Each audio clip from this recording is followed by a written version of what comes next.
नमस्कार, मैं हूं निकिता और आप देख रहे हैं सत्य हिंदी। चलिए एक नजर डालते हैं अब तक की सुर्खियों पर। महाराष्ट्र की राजनीति में एक बार फिर से सत्तारूढ़ महायुति गठबंधन के दो प्रमुख नेताओं मुख्यमंत्री देवेंद्र फडणवीस और उप मुख्यमंत्री एकनाथ शिंदे के बीच तनाव बढ़ता नजर आ रहा है। दोनों नेताओं के बीच चल रहा फाइल युद्ध अब खुलकर सामने आया है, जो शिवसेना और भाजपा के बीच गठबंधन की एकता पर सवाल उठा रहा है। मुंबई के पत्रकारों ने बताया कि उप मुख्यमंत्री एकनाथ शिंदे ने अपनी पार्टी शिवसेना के मंत्रियों को निर्देश दिया है कि वे सभी फाइलें पहले उनके पास भेजें, इसके बाद ही उन्हें अंतिम मंजूरी के लिए मुख्यमंत्री फडणवीस के पास भेजा जाए।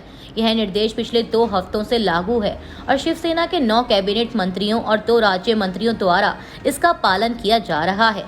इस कदम को शिंदे की ओर से अपनी पार्टी के हितों को मजबूत करने और फंड आवंटन में अधिक हिस्सेदारी सुनिश्चित करने की रणनीति के रूप में देखा जा रहा है।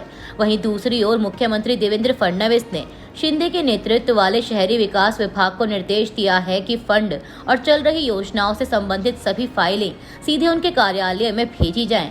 यह कदम शिंदे के निर्देश के जवाब में देखा जा रहा है, जिससे दोनों नेताओं के बीच सत्ता का टकराव और गहरा गया है। बिहार में आगामी विधानसभा चुनाव से पहले सियासत गरमाई हुई है और हर राजनीतिक दल खुद को बेहतर साबित करने में जुटा है। इस बीच लोक जनशक्ति पार्टी रामविलास के राष्ट्रीय अध्यक्ष चिराग पासवान ने बुधवार को एक अहम बयान देते हुए कहा कि वे जनसुराज पार्टी के संस्थापक प्रशांत किशोर की राजनीति में निभाई जा रही ईमानदार भूमिका की सराहना करते हैं। उन्होंने कहा कि बिहार में जो भी व्यक्ति जाति, धर्म और पंथ से ऊपर उठकर राज्य और बिहारियों की भलाई के लिए सोचता है, वह स्वागत योग्य है। चिराग पासवान ने कहा कि प्रशांत जी अपनी एक ईमानदार भूमिका निभा रहे हैं, जिसकी मैं सराहना करता हूं। मैं बिहार की राजनीति में हर उस व्यक्ति का स्वागत करता हूं जो जात पात, धर्म, मजहब से ऊपर उठकर बिहार और बिहारियों के लिए काम करने की सोच रखता है। उन्होंने यह भी कहा कि लोकतंत्र की खूबसूरती विकल्पों में है। अगर किसी को बिहार फर्स्ट, बिहारी फर्स्ट का एजेंडा पसंद है तो वह उसका समर्थन करे। किसी को MY यानी मुस्लिम यादव समीकरण सही लगता है तो वह उस रास्ते पर चले, और अगर कोई मेरे MY समीकरण, जो कि महिला और युवा है, के साथ जुड़ना चाहता है तो वह भी एक विकल्प है।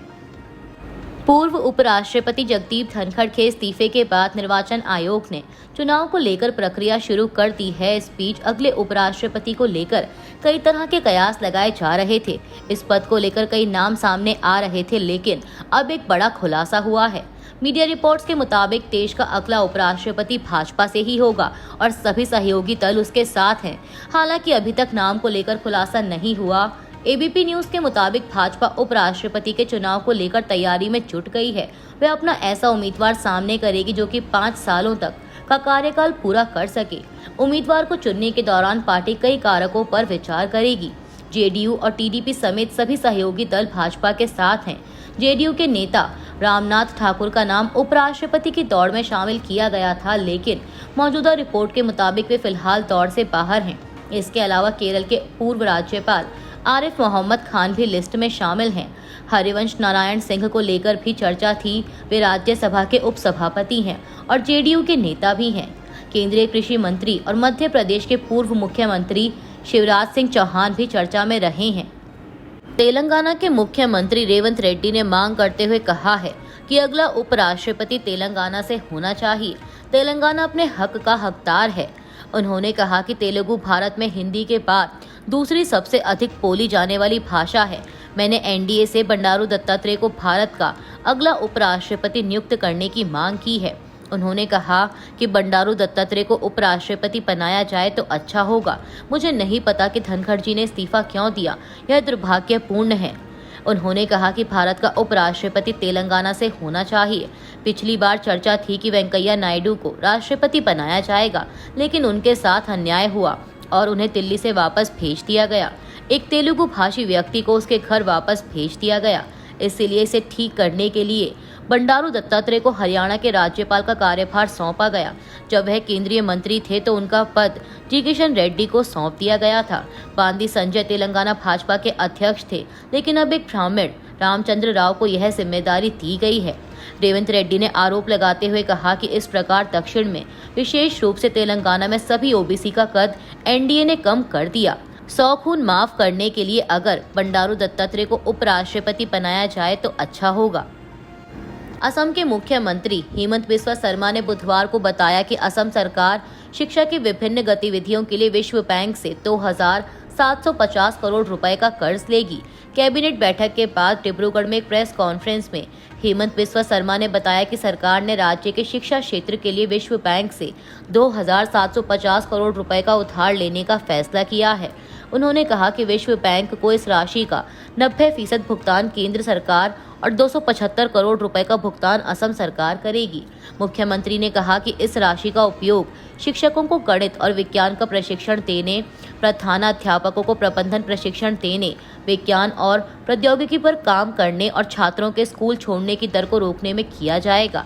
इस कोष से राज्य भर में 400 स्कूलों के पुनर्निर्माण पर प्रति स्कूल 3 से 5 करोड़ रुपए खर्च किए जाएंगे। इसके अलावा 1,733 आंगनवाड़ी केंद्रों के आधुनिकीकरण के लिए प्रत्येक केंद्र पर 25 लाख रुपए खर्च किए जाएंगे।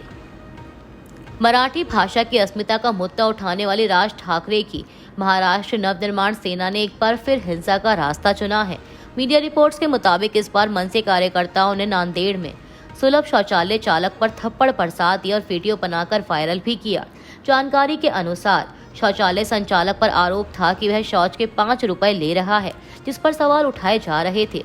उससे पूछताछ करने पहुंचे तो चालक ने मराठी बोलने से इनकार कर दिया। इस बात से नाराज मनसे कार्यकर्ताओं ने उसे मराठी बोलने के लिए फोर्स किया और उसकी पिटाई कर दी। दरअसल 5 रुपए लेने के सवाल पर एक मराठी व्यक्ति ने प्रवासी शौचालय चालक का जो वीडियो रिकॉर्ड किया था, उसमें मराठी शख्स ने सवाल किया कि केवल शौच के लिए 5 रुपए क्यों लिए जा रहे हैं। उसने कहा था कि वह शौचालय चालक की शिकायत करेगा, इसलिए उसने व्यक्ति का नाम पूछा। इस बात पर शौचालय चालक भड़क गया और बहस करने लगा।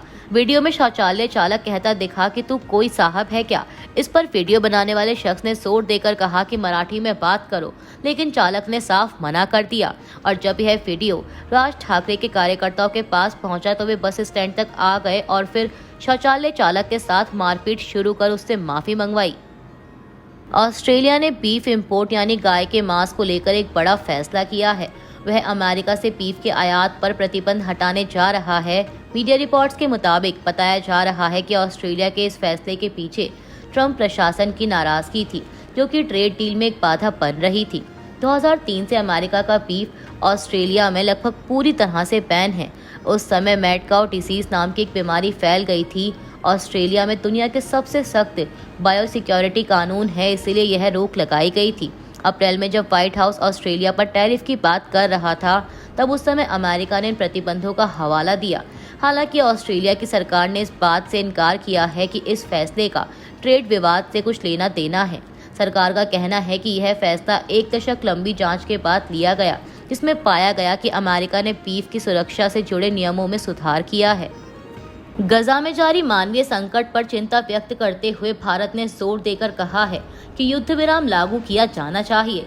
संयुक्त राष्ट्र में भारत के स्थायी प्रतिनिधि राजदूत पर्वतनेनी हरीश ने बुधवार को संयुक्त राष्ट्र सुरक्षा परिषद में खुली बहस को संबोधित करते हुए कहा कि आज की बैठक गजा में जारी मानवीय संकट की पृष्ठभूमि में हो रही है।